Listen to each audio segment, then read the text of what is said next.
باطنا قديما وحديثا وأصلي وأسلم على المبعوث رحمة للعالمين سيد الأولين والآخرين محمد بن عبد الله وعلى آله وصحبه الذين ساروا في نصرة دينه سيرا حثيثا وعلى أتباعهم الذين ورثوا علمهم والعلماء ورثة الأنبياء أكرم بهم وارثا وموروثا ثم أما بعد فالسلام عليكم ورحمة الله وبركاته.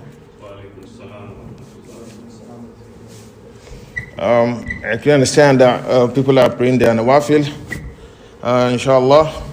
But today is the 28th of the Islamic month of AL-ATHARY, 1446 years of the hijrah of the Prophet from Mecca to Medina. This somehow coincides with the Gregorian calendar of the Christian era, and they say it is the month of October 31, 2024 years of the birth of Isa alayhi salatu wasalam in Sahha. I welcome you once again to our weekly sitting of Ahadith al-Qudusiyya. Last week, we continue with our study of the hadith on the angels who roam about, the special angels who roam about the earth seeking for places where Allah is mentioned, where the name of Allah is mentioned.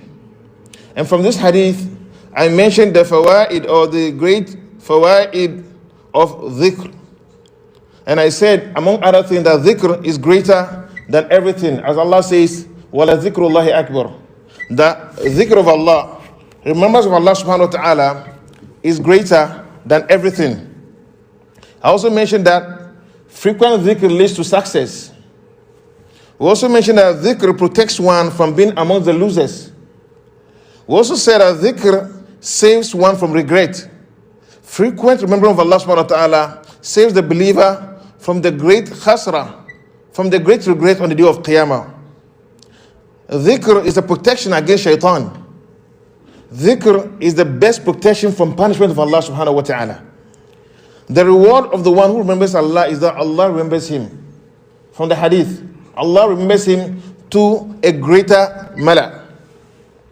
Then dhikr is the best of all deeds. Whatever it is that is ibadah, there is dhikr in it. So it is the best of all deeds. Then zikr leads to Allah boasting about you to the angels. Remembering Allah alone makes Allah boast about the believers in the sight of the angels. Dhikr is the means of one's dua being accepted. Dhikr is the path to knowing Allah, loving Him and being loved by Allah. So dhikr of Allah makes Allah love you. Shaykh al-Islam Ibn al-Qayyim has a whole treatise on this. The causes of Allah's love for the servant. Among them, when you remember Allah, Allah remembers you and it causes Allah to love you. They also said that dhikr is a source of nur. It is a source of light. It is the light that Allah subhanahu wa ta'ala it will be the source of light that Allah subhanahu wa ta'ala would grant the believers to Jannah on the day of Qiyamah. For in dunya, they remembered Allah often. Dhikr is the essence of all good deeds. It is the core. It is the fulcrum. It is the linchpin of all good deeds. Dhikr has no limits. It has no limits. So long as you want to remember Allah, continue remembering Allah.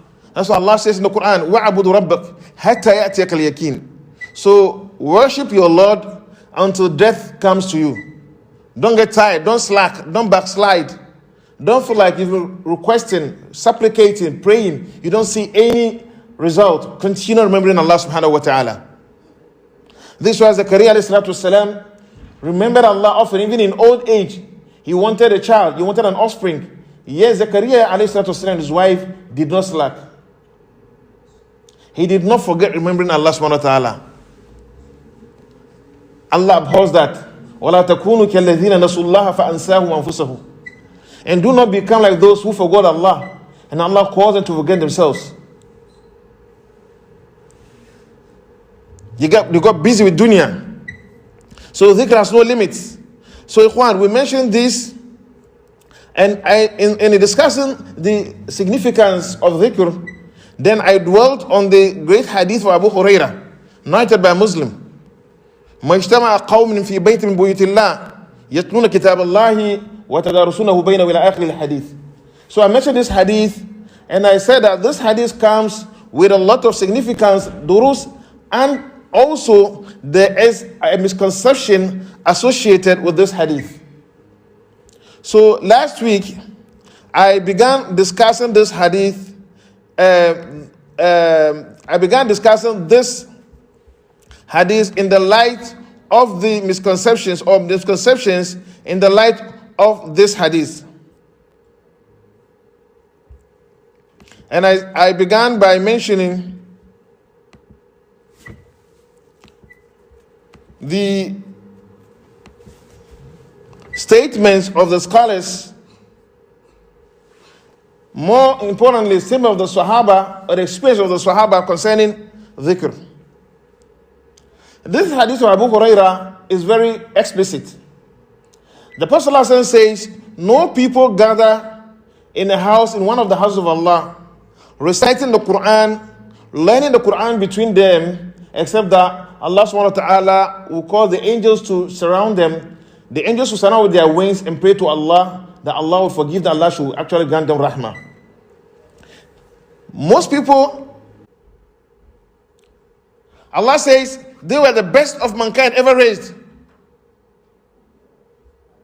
Allah says in the Quran, وَكَذَلِكَ جَعَلْنَاكُمْ أُمَّةً وَسَطًا لِتَكُونُوا شُهَدَاءَ عَلَى النَّاسِ وَيَكُونَ الرَّسُولُ عَلَيْكُمْ شَهِيدًا.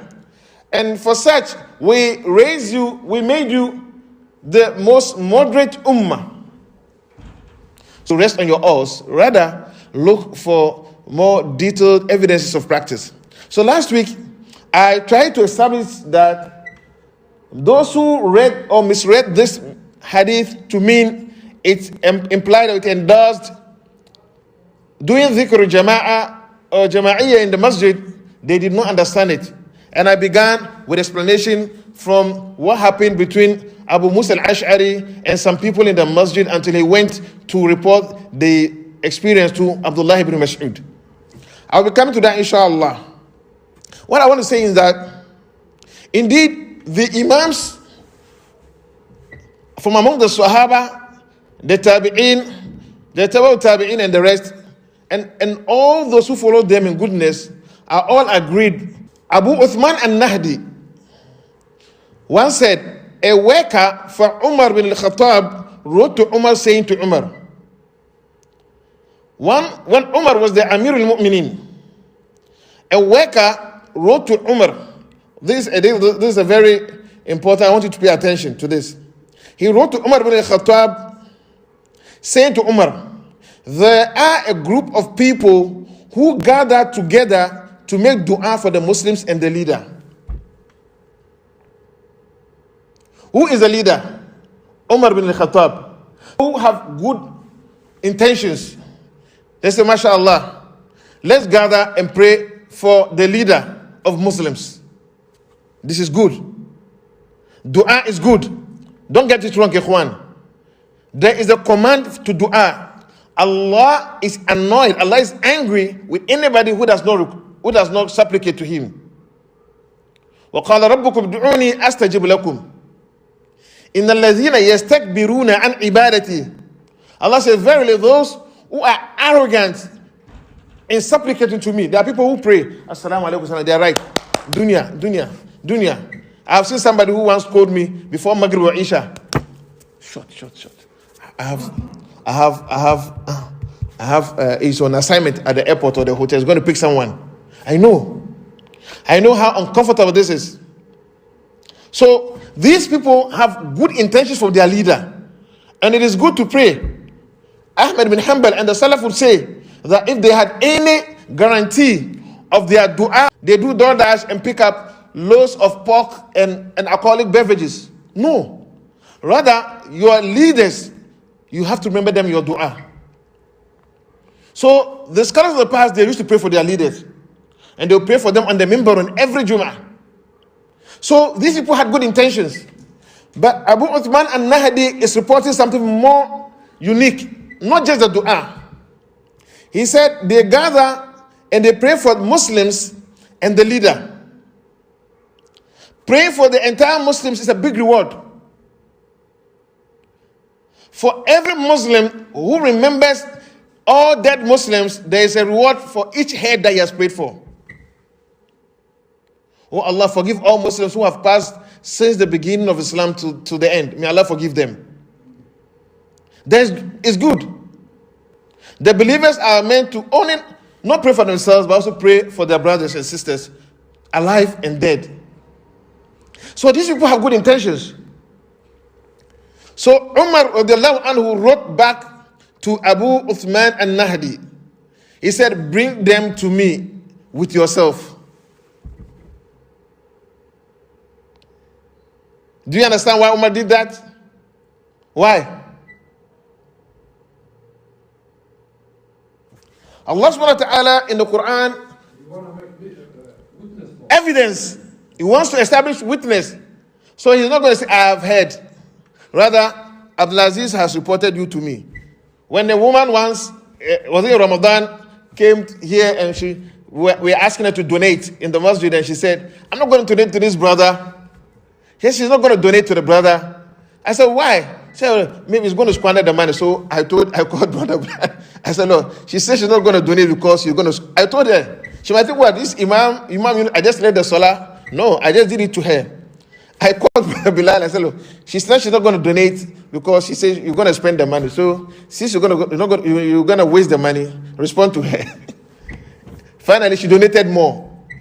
Right? Now, she had $50. She wanted to donate $100 or $150. Why? People are like that with their evil mouths. They cause confusion. Gossip and speaking ill of Muslims is greater than zina. It's greater than all forms of zina.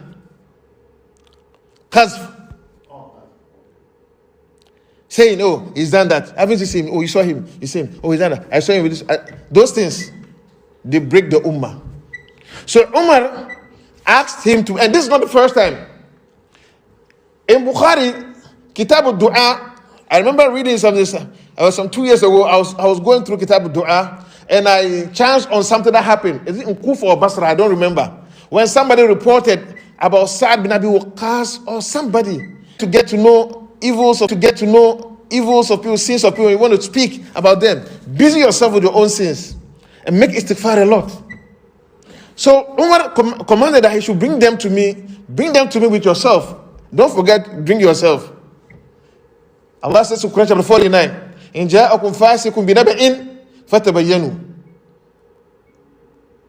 If somebody brings you a story, a report of somebody, Allah says, then seek the veracity, set into a form that the Prophet ﷺ did not do, nor his companions.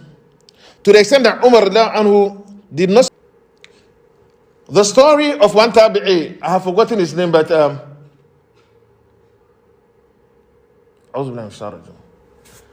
this tabi'i used to speak concerning the Quran without knowledge. So his report was sent to Umar.